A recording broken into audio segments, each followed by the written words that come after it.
na vida. Mas eu sei de uma coisa: se Jesus está nesse meio, esse problema vai passar.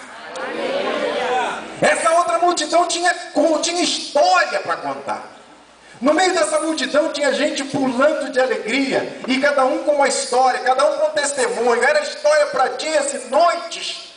Gente que chegava e dizia: você lembra da minha muleta? Eu não uso mais. Você lembra como é que eu andava?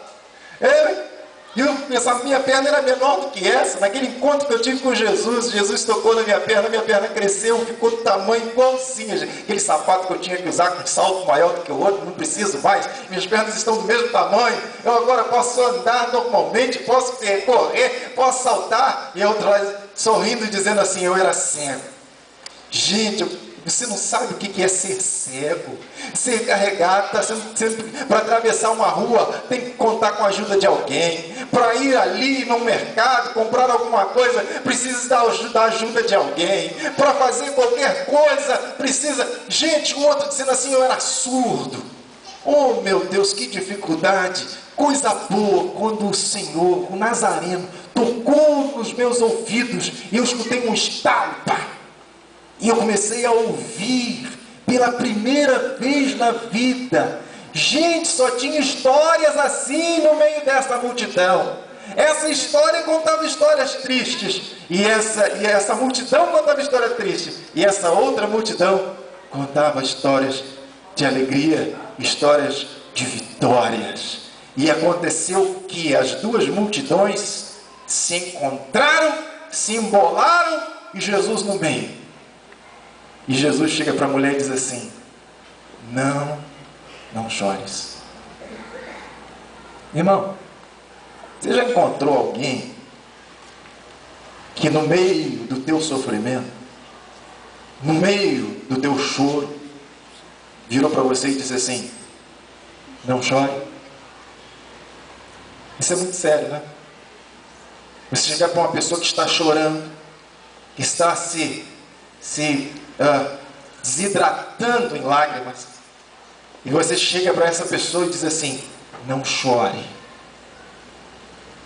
Você só pode dizer não chore para uma pessoa se você pode fazer alguma coisa por ela. É ou não é verdade? Quando você chora,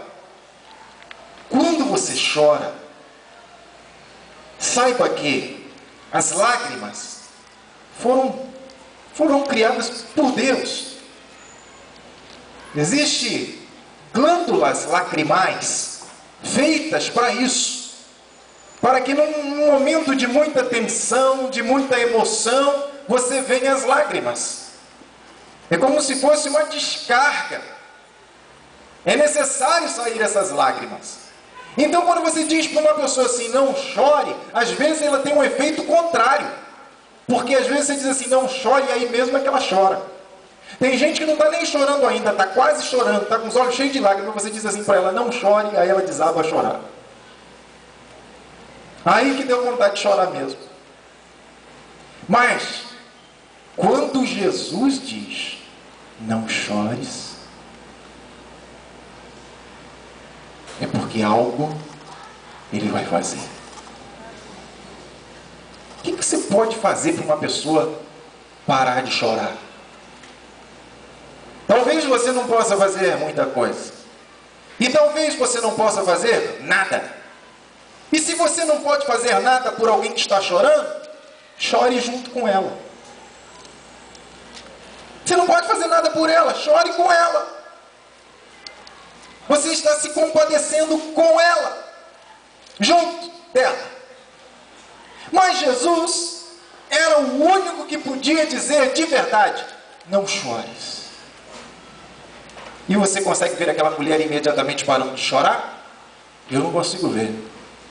Porque aquela mulher nunca imaginou que aquele homem pudesse fazer alguma coisa pelo filho já morto. Nunca pensou. Jesus disse: não chores. E ela que vinha chorando muito, ela continuou chorando certamente. Continuou chorando.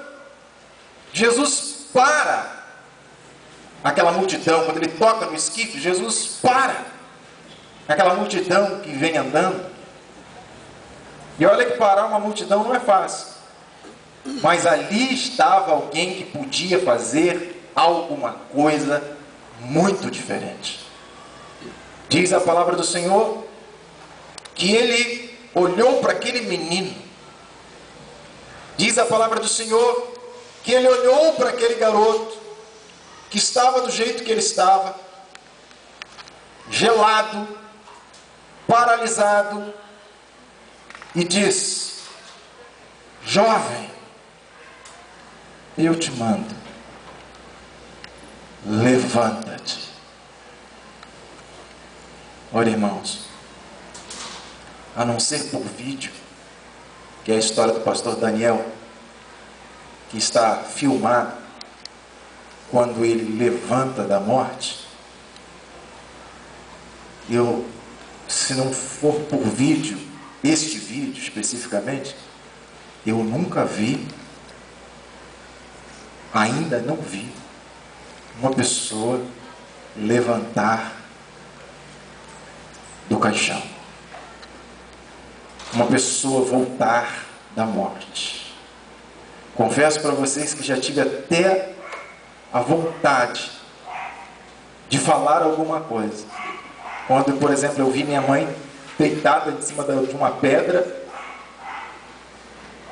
no Instituto, não era no Instituto Médico Legal, no lugar do próprio hospital lá onde ela estava, o corpo dela estava, me deu vontade de dizer: mãe, levanta. Mas eu não tive coragem, eu não tive ousadia,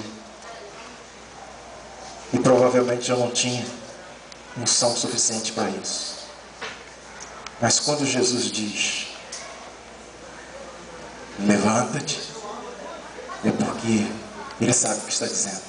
Jesus não brincava com palavras. Sabe, um dos segredos do nosso Senhor é que Jesus não brincava com as palavras. A gente brinca tanto com as palavras que às vezes, quando a gente quer falar sério, a gente nem acredita no que a gente fala. Quando a gente precisa falar sério, a gente não acredita que vai acontecer alguma coisa. Mas Jesus nunca falou alguma coisa e depois disse assim: eu estava brincando, menino. Jesus nunca falou alguma coisa e depois ele disse: me arrependi de ter dito isso. Jesus nunca falou alguma coisa e depois disse: apaga, apaga, apaga. Jesus nunca falou alguma coisa e depois disse: você acreditou no que eu estava falando? Era tudo brincadeira. Jesus nunca fez isso, porque o que Jesus dizia era verdade, e era tão verdade que ele repetia: em verdade te digo. E então as palavras de Jesus eram bem diferentes das nossas palavras. Jesus chega sem um pingo de dúvida, diz: jovem, levanta-te. E o garoto: levanta. E aí você consegue imaginar que a alegria desta multidão contagiou toda esta multidão. E agora já não eram mais duas, mas uma grande multidão, num só pensamento, de louvar, adorar e glorificar o nome do Senhor, porque eles viram diante de seus próprios olhos uma pessoa que estava morta e ressuscitou, e reviveu. Meu irmão, minha irmã, eu quero dizer para você que o Senhor está contigo, está comigo, está conosco, e nós devemos andar na multidão em que Jesus está. Nós devemos, sabe, se porventura estamos na multidão daqueles que choram, por favor,